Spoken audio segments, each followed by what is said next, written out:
Being addicted to cigarettes means that you are mentally, physically, and socially dependent on them. Many people put off quitting, saying that they'll do it when the time is right. It may never feel like the right time, and quitting isn't easy. We wanted to get a better understanding of how to quit, so we found someone who knows what to do to help you take that first step.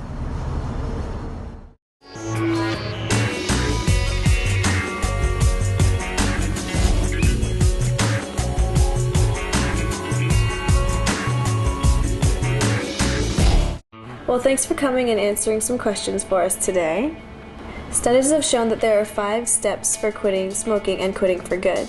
Can you name those 5 steps for us? Yes, the first step would be getting ready, preparing. The second would be getting support. The third, we talk about learning new skills, learning new behaviors to replace the smoking in your life. The fourth would be getting medication, the proper medications. Then the fifth step we talk about is being prepared for relapse difficulties.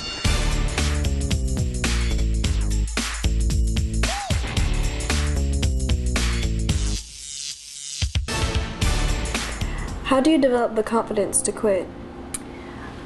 Confidence is kind of a hard way to describe being ready to quit. We kind of like to talk about it as more as ready to take the step, and then you have resources to fall back upon to help you when your confidence feels low. Why is it important to make a plan before you quit? The plan is what you will fall back on if you slip, if you have a cigarette, or if you go back to smoking. The plan as a structured thing gives you a way to think about the process of quitting smoking. What kind of support do you need from your family and friends in order to help you quit smoking? That's a good one.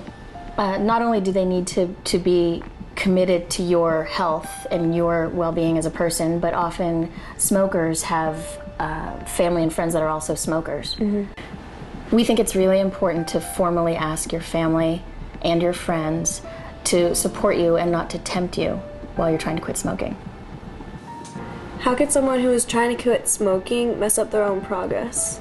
By not having a plan, by not being prepared. Something to fall back on. How do you deal with people who are trying to put pressure on you to smoke when you're trying to quit? This is part of preparation and planning ahead. It's a good idea to role play in your own mind, if you're able, what you would say, what you're most comfortable with saying in response to someone, say, asking you to go smoke with them. Once you've mentally prepared yourself to quit, what's the next step? The next step is to remove everything from your life that has to do with smoking. Ashtrays, cigarette lighters, matches, cigarettes. Get rid of everything. You can make it a little ceremony, put everything in a bag, dump it in the garbage. So that's what we do, remove everything that has to do with smoking.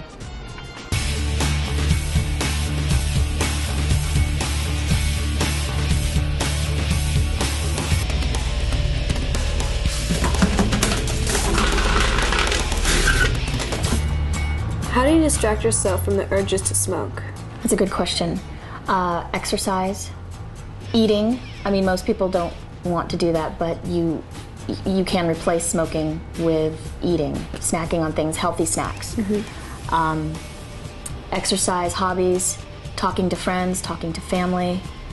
Why does your body go through withdrawal from nicotine? Well, as simply as I can, there is a chemical reaction in your brain when nicotine is introduced that mimics what your brain does when you feel good.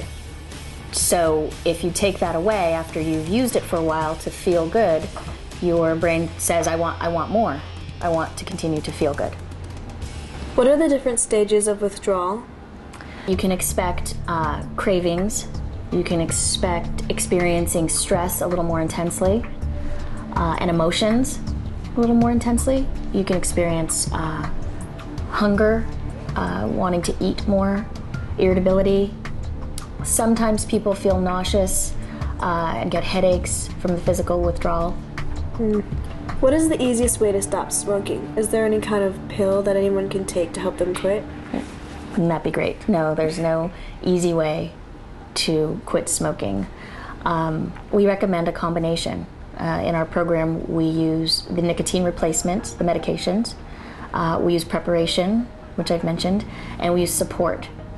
And support is a key also. You have a place to talk about what you're going through. You have people you can call who are going through the same things.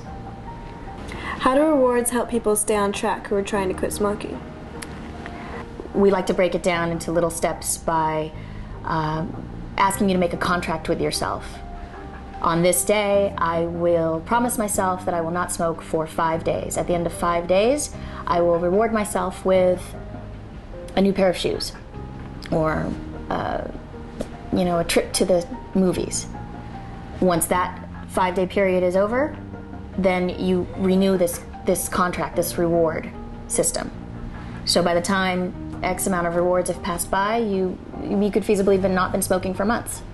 In your experience, why do certain people fail when trying to quit smoking, and why do others succeed? Because they're not prepared. Understanding why you began to smoke, what to expect, having a plan to deal with any of those things that we've already talked about is the most important before you even put your cigarettes away, before you even stop. So what advice would you give to teens who want to quit smoking? I would say first, get prepared. Second, make a plan. Write that plan down and stick to it. Third, utilize your support system. And then finally, if you slip, forgive yourself. Well, thank you very much for answering the questions for us today. You're welcome.